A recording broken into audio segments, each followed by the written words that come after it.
Entrevistas, dicas de saúde, viagens, moda, beleza, acessórios e muito mais.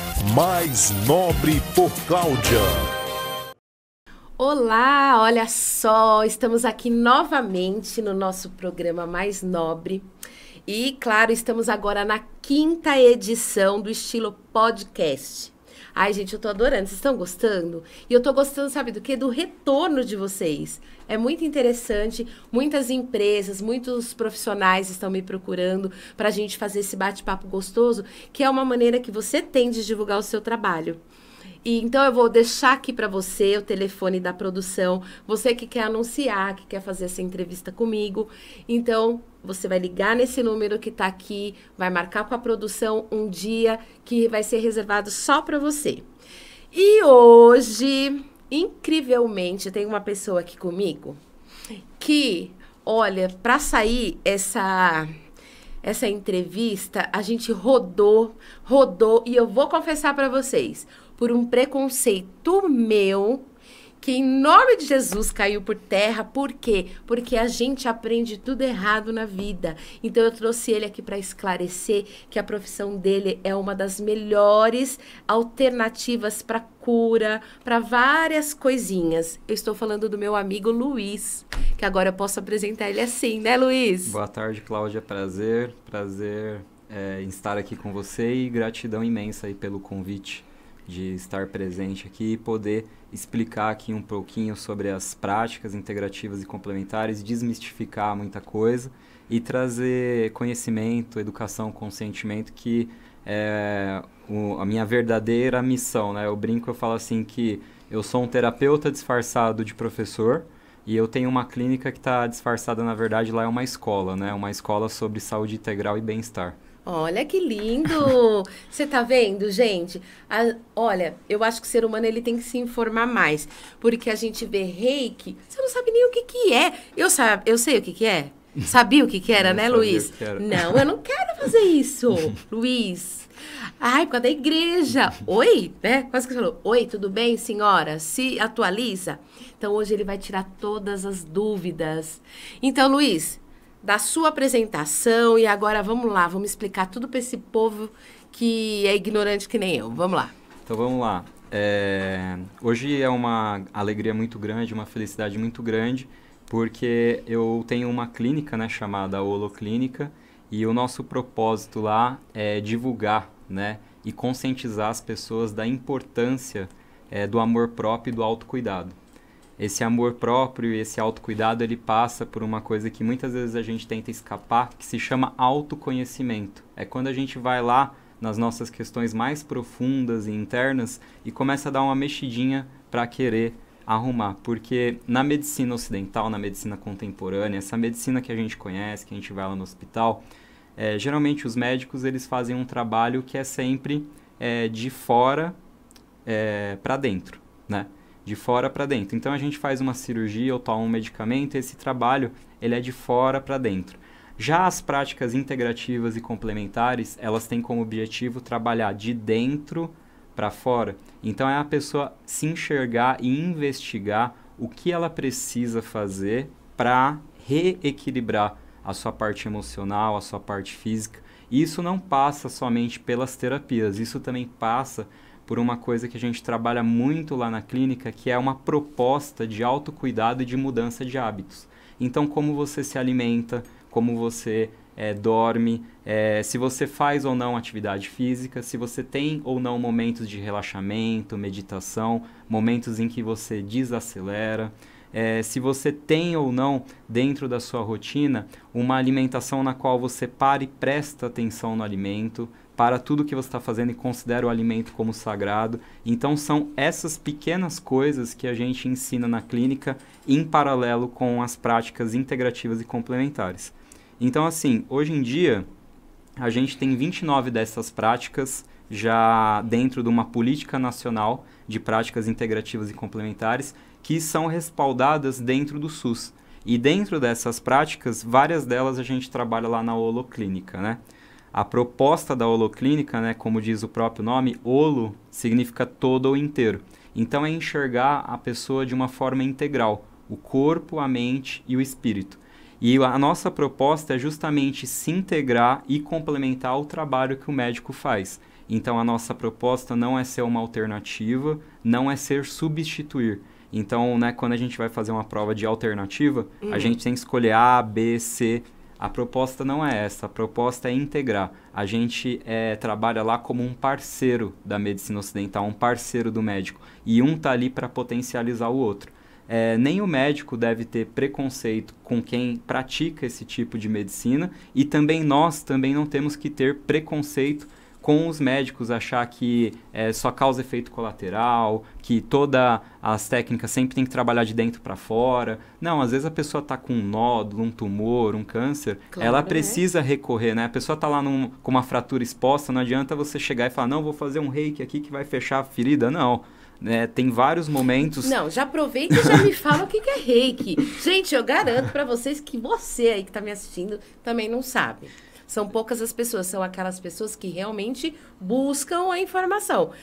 Quem não busca, não sabe o que é reiki, já acha que é uma coisa misteriosa. Conta pra gente o que é reiki. Então vamos lá, vamos começar por uma dessas técnicas, que é uma técnica que está dentro da política, né, das práticas integrativas complementares, ou seja, ela está presente no SUS, né, todos nós como cidadão tem direito a exigir ela, que é, então, como você perguntou, Cláudia, o reiki, né?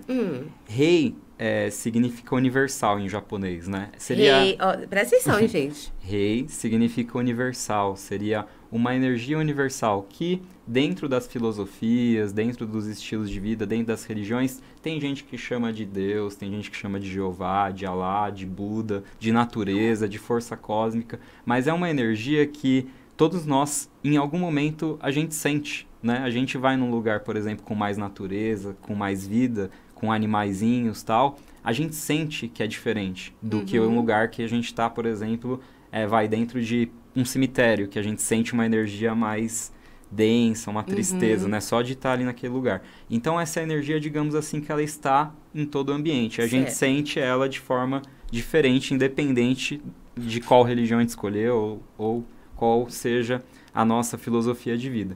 E que, em japonês, também significa energia. Só que é a energia que circula no nosso corpo.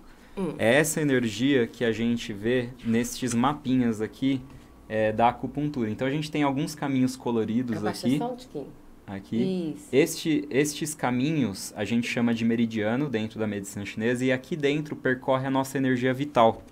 Seria a energia que nos dá vida, né? Então, todos nós tem dentro de si o Espírito Santo, a alma, cada um chama de um jeito. Essa energia está dentro da gente. Sem ela, a gente simplesmente desliga, apaga, né? Olha eu já pegando. Quem não queria ir agora quer virar cliente, né? E aí, dentro do reiki, né? O reiki, ele é uma técnica que nesse ano aqui ele está completando um centenário de 100 anos de canalização, de sistematização. Foi através de um japonês, um mestre chamado Mikao Usui, que ele subiu, né, num monte lá no Japão chamado Monte Kurama, e ele era muito inquieto, assim, ele achava que as pessoas tinham que se curar das doenças, e ele queria arranjar uma forma de ensinar as pessoas a se curarem e também de conseguir curar as pessoas. E ele ficou 21 dias em cima desse monte, né, meditando, e tentando entrar em contato com Deus para que Deus ensinasse ele como curar as pessoas, ou viesse uma intuição, alguma coisa divina.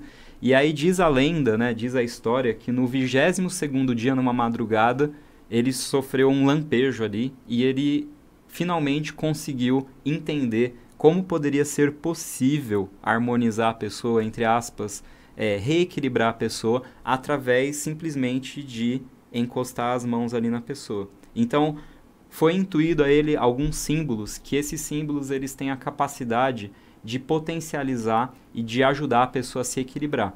Isso dentro das filosofias de vida, dentro das religiões, a gente vê muito. Nosso próprio mestre Jesus, ele tinha essa capacidade, né, de colocar ali as mãos e equilibrar a pessoa, de curar. Verdade, não é? olha. E uma das verdade. coisas que o Mikao Usui, que é esse mestre, mais se inquietava era isso. Ele se perguntava como que Jesus conseguia fazer isso, né? Dizem em alguns escritos que Buda também tinha essa capacidade, né? E todos esses grandes mestres que pisaram aqui, né? Eu sempre brinco, eu falo, Jesus não ensinou cristianismo, Buda não ensinou budismo, todos eles ensinaram o amor. Aí veio o homem e deturpou tudo, né? E criou religiões, religiões que né? se odeiam entre que si, se separam, né? que criam esse tipo de Mas preconceito. todos eles que pisaram aqui, a única coisa que eles queriam é que a gente se amasse, né? Um amasse o outro. Era só isso que eles queriam, né? Certo. E aí, dentro dessa canalização, desse entendimento que ele teve, ele descobriu que colocando a mão nos 7 centros principais de energia do corpo, que a gente dá o nome de chakras, chakra em sânscrito, que é a palavrinha que vem lá da Índia, significa roda. São essas coisinhas coloridas aqui, ó. Então, no nosso corpo a gente tem 7 principais, né? E isso daqui foi descrito pelos hinduístas, né? Pela cultura da Índia, de 7 a 5 mil anos atrás. Eu seguro né? aqui para você ir falando. De 7 a 5 mil anos atrás. E onde que estão esses locais, né? Onde há 7 mil anos os hinduístas, os indianos, eles acreditam que estão os 7 pontos principais do nosso corpo. Se você olhar este outro mapinha aqui, tá exatamente nas nossas 7 principais glândulas. Ou seja, receber um reiki é você equilibrar o seu sistema endócrino. O que é o nosso sistema endócrino? O que uma glândula faz no nosso corpo? Ela equilibra a nossa parte hormonal. Então, hoje em dia, a gente vai ter que escrever um relatório para o dia seguinte, a gente vai ter que ir num casamento, a gente libera um monte de cortisol, um monte de noradrenalina, um monte de hormônio que vai nos desequilibrando. E a gente vai ficando estressado, vai ficando nervoso, vai ficando ansioso. Então, quando a gente libera esses hormônios, lá na época que a gente morava nas cavernas, eles eram liberados pra gente ou brigar com um tigre, ou fugir de um tigre. Só que hoje em dia a gente libera esses hormônios e não acontece nada disso. A gente fica parado na frente do computador, por exemplo, lendo aquele e-mail falando que o relatório é para amanhã. E a gente fica nervoso e não dá vazão para essa energia. Por isso que, novamente, eu saliento a importância da atividade física na nossa rotina. Porque a gente precisa gastar nessa liberação. Mas o que o reiki faz, que também... Olha aqui, pineal, hipófise, tireoide, timo, pâncreas, suprarrenais e as gônadas, né? Isso, ele vai equilibrar essas 7 principais glândulas.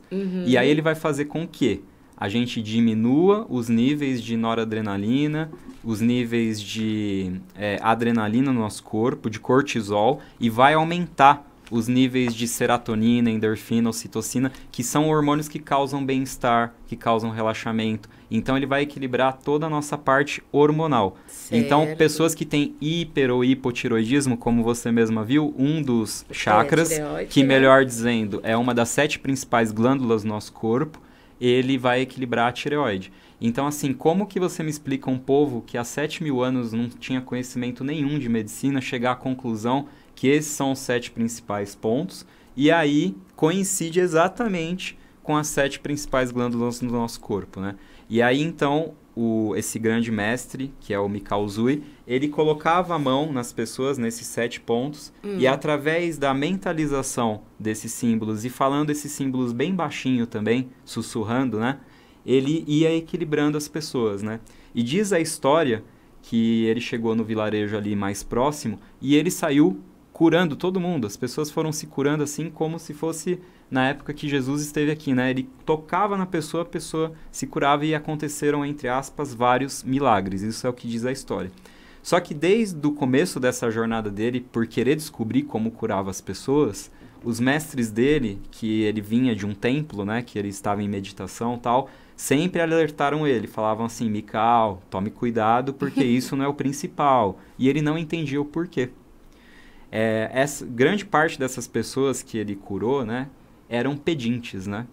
E aí acontece que depois de 2, 3 meses, ele voltou naquele vilarejo e tava todas as pessoas de novo ali, pedindo dinheiro e com problemas de saúde, doenças. E aí foi quando ele chegou à conclusão que, na verdade, a nossa verdadeira cura, o nosso verdadeiro equilíbrio, ele não é físico, ele não é externo, ele é de dentro para fora. E aí foi quando ele criou os 5 princípios ou 5 pilares do Reiki.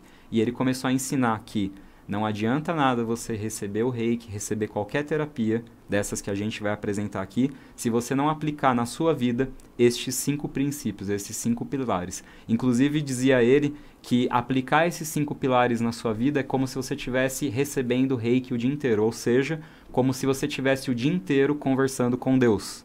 Né? Então, assim, apesar de o Reiki não estar relacionado com nenhuma religião, o Reiki tem sim uma conexão com a espiritualidade, digamos assim. Ele tem uma conexão sua com Deus. Então, vamos para o primeiro pilar.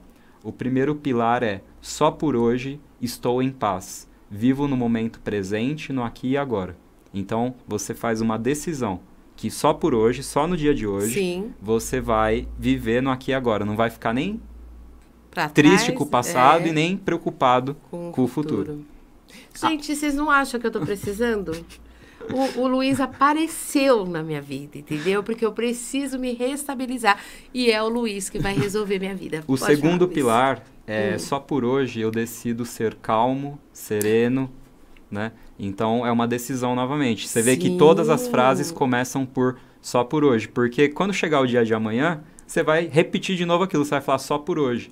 Então, e aí você depois vai estar sempre estabilizado. Depois eu vou te explicar por esse só por hoje, que interessante que ele é. Não, gente, é sério. Vocês acham que só hoje a gente vai conseguir absorver tudo isso? O Luiz vai ter que voltar, né?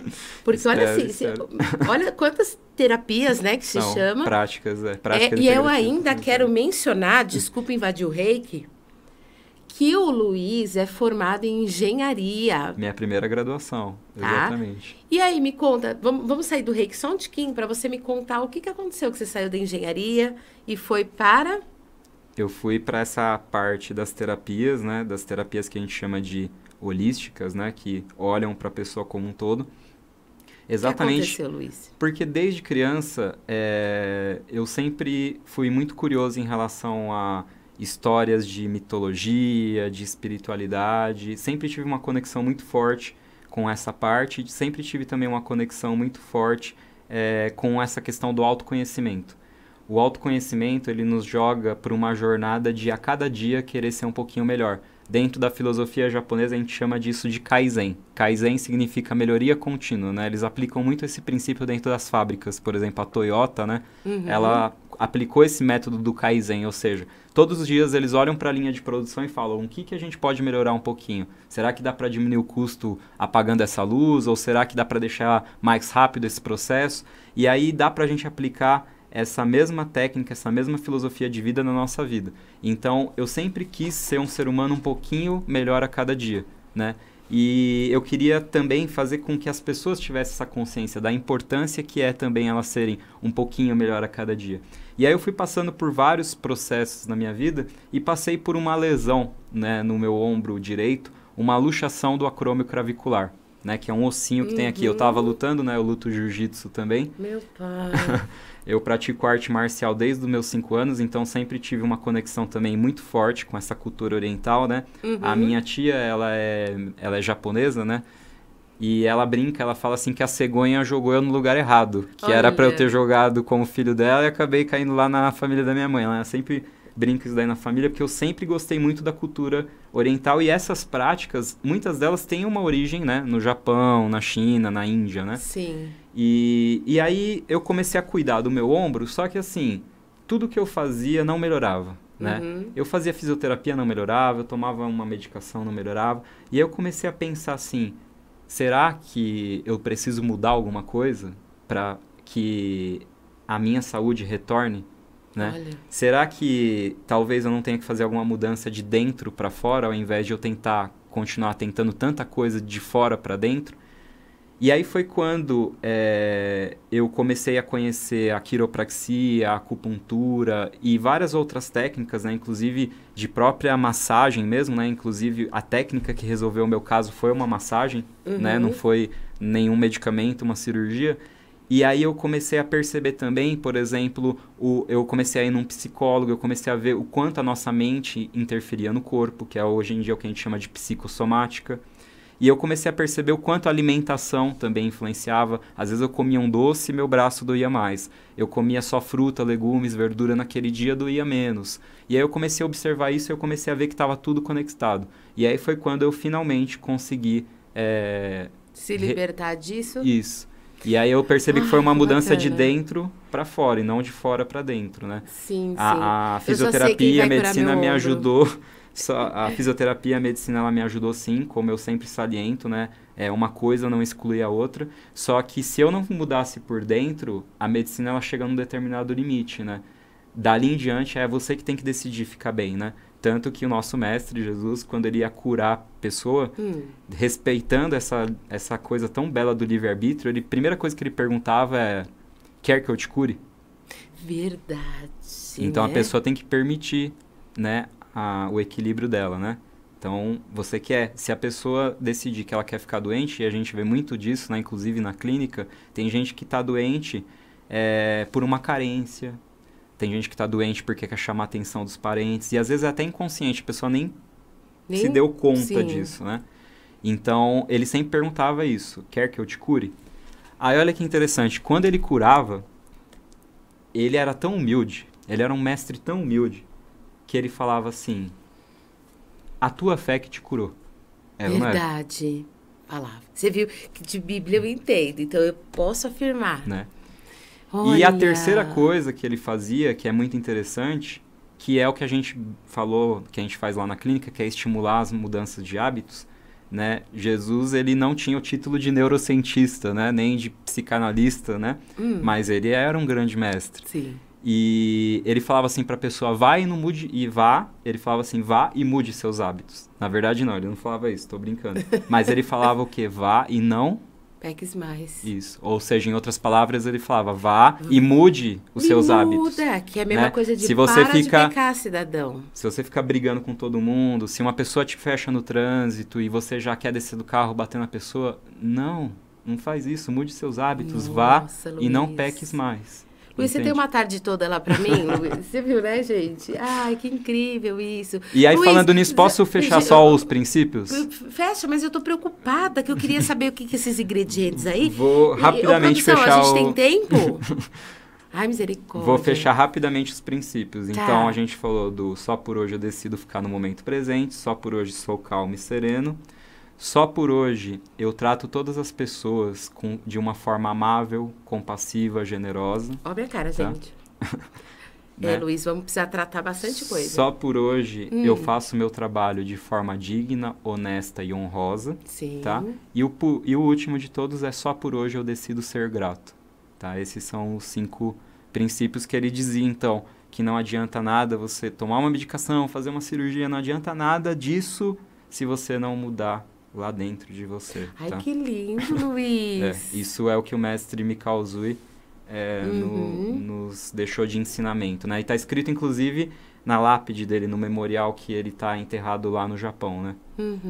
Que bonito, né? Você vê, a gente não estuda, a gente nossa, é tão ignorante em tanta coisa, né, gente?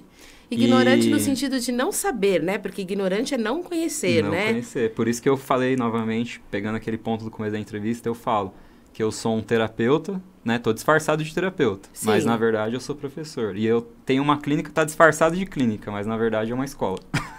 Muito bem, Olha, se eu tivesse auditório, eu ia mandar bater palma. Tá, Luiz? Você me surpreendeu. Caramba. Gratidão. Olha... E aí, esse só por hoje que eu ia te falar, né? Quando a gente vai no AA, quando a gente vai nos narcóticos, eles fazem essa decisão. Eles falam: só por hoje eu não vou beber, né? Sim. Só por hoje eu não vou fumar, só por hoje eu não vou usar esse entorpecente. Eles têm isso dentro da cultura deles como uma forma de... a pessoa sente aquela vontade, mas ela fala: só por hoje, né? Aí você pensa: pô, mas por que será que dentro do Reiki fala então esse só por hoje? Porque nós, né, de tanto eu estudar, eu percebi que nós também somos, digamos assim, viciados, né? Talvez a gente não é viciado no álcool, não é viciado no cigarro, mas não é viciado no doce. Mas a gente é viciado no doce, por exemplo, em comportamentos, e viciado na bioquímica, na sensação química que uma tristeza dá. Então tem gente que é viciado em estar triste.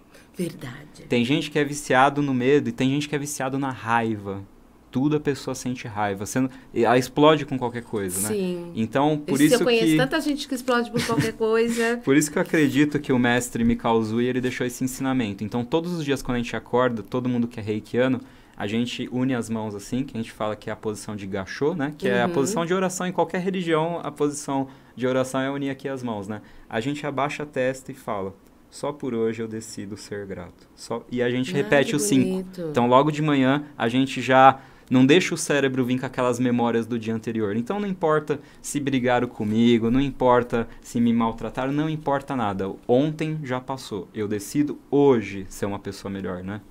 Ai, gente, eu vou chorar, tô tão emocionada. Você acha, em quantos minutos que a gente tá aqui, você já ensinou tanta coisa que pode mudar uma vida inteira minha. E a gente tem 3 minutos, a produção falou. 3 minutos? Tá você acredita, Luiz? Me fala alguma coisa. Eu tô curiosa dessa panelinha aí, o que é? Isso daqui, ele nos ajuda, né? Nos auxilia a meditar, né? Ele emite uma frequência que ele faz com que a nossa mente se acalme, né? Aí falando um pouco aqui então das outras terapias, né? A gente tem as ventosas, né? Que a gente aplica na coluna. E a gente aplica com esse aparelhinho aqui, que equilibra, né? Todos os nossos órgãos. Então, não é só para a coluna, ele também equilibra os órgãos que estão aqui na coluna, né? Aquele outro mapinha, passa de volta para mim, por favor, o amarelinho. Só o amarelinho. Esse aqui, isso. Esse daqui é o mapinha que a gente usa na acupuntura, né? Que a gente coloca as agulhinhas, né? E aí, para quem tem medo de agulhinha, a agulhinha da acupuntura, ela é 5 vezes menor que uma agulha de injeção. Então, se você tomar a vacina do Covid, não tem por que você ficar com medo, né? De uma agulha. Ela é muito fininha, ela só serve realmente para estimular o ponto, né? E aí, quando a gente quer transformar a acupuntura em massagem, a gente dá o nome disso de shiatsu. Shiatsu significa pressionar com os dedos. Então, quando a acupuntura saiu da China e chegou no Japão, eles começaram a aplicar isso num formato de massagem. E aí a gente também pode aplicar a acupuntura em partes menores do nosso corpo, tratando o corpo inteiro. Por exemplo, através da auriculoterapia. A orelha, na verdade, ela é um feto, ela é um bebê, né? Então, por isso que... Ai, chocada estou. Olha lá, gente. Por isso que tudo que tem no nosso corpo está gravado na nossa orelha. Então, os chineses, eles perceberam isso. Assim como eles perceberam também que a nossa mão é a gente esticadinho, como se fosse uma estrelinha do mar. Aqui são as pernas, os bracinhos, aqui a coluna e a cabeça. Então, tudo que a gente tem no nosso corpo também está gravado na nossa mão. E tudo que a gente tem no nosso corpo também está gravado no nosso pé. Tanto que a gente tem aquela famosa massagem chamada reflexologia podal, né? Então, por que reflexologia? Reflexo, né? Reflete. Então, você faz no pé e trata o corpo inteiro. E a gente tem uma técnica na cabeça também é um microsistema, que dá para você tratar o corpo inteiro da pessoa pela cabeça. Essa técnica ela é muito boa para dor, né? E uma das técnicas que mais me procuram é a tal da quiropraxia, né? Quiro significa mão em grego e praxi, práticas, né? Então é todo um ajuste em alinhamento das articulações do corpo, principalmente da coluna. E aí quando a gente descomprime essas articulações, como vocês podem ver, tem conexões com todos os órgãos, né? E aí todos estes órgãos começam a funcionar melhor quando a gente descomprime a coluna. Luiz, olha, eu tenho muita gratidão. Já vamos deixar agendado o próximo. Não, é sério, porque é muito injusto da minha pessoa falar assim pra você, acabou o programa e a gente ficar correndo desse jeito, tá? A gente vai vir gravar novamente, né? Trazer informações para vocês, porque eu tô emocionadíssima de tanto conhecimento que nós tivemos em meia hora, né? E é injusto você não explicar as demais coisas. Então, a gente já vai deixar aqui agendado para que vocês possam conhecer um pouquinho mais disso tudo. Então, faça suas considerações finais, Luiz. As minhas considerações são que eu só tenho a agradecer você, Cláudia, e também a Ana, que nos colocou em contato. Agradecer de coração por essa oportunidade que vocês estão nos dando de divulgar as práticas, de desmistificar, tirar todos os preconceitos e dizer que toda a energia de cura, toda a energia de equilíbrio que a gente precisa, ela passa por esse centro de energia aqui, né? Esse centro de energia aqui, que é o timo, é o chakra do coração, ou seja, toda a energia de cura, ela passa pelo amor. Então, o que eu deixo aqui de recado para todos vocês é: coloquem o amor em prática na vida de vocês, seja com vocês mesmos, que é o auto-amor, seja com o próximo, porque você cuidando de você, você cuidando da sua alimentação, fazendo uma atividade física, cuidando do seu sono, você vai se sentir mais feliz, melhor, você vai também cuidar melhor das pessoas. E aí assim a gente vai construir um mundo melhor. O mundo melhor, ele só começa se cada um de nós aplicar aquilo que eu falei durante a entrevista, que é o Kaizen, a melhoria contínua. Cada dia a gente decide ser um pouquinho melhor. Se cada dia você for 1% melhor, depois de 100 dias você já está 100% melhor. Gente, que emoção. Mas infelizmente vou ter que falar tchau pra vocês. E eu vou combinar aqui com o Luiz que a gente vai voltar, porque eu tô curiosa ainda e eu creio que vocês também. Então, aquele beijo e até a próxima semana. Entrevistas, dicas de saúde, viagens, moda, beleza, acessórios e muito mais. Mais Nobre por Cláudia.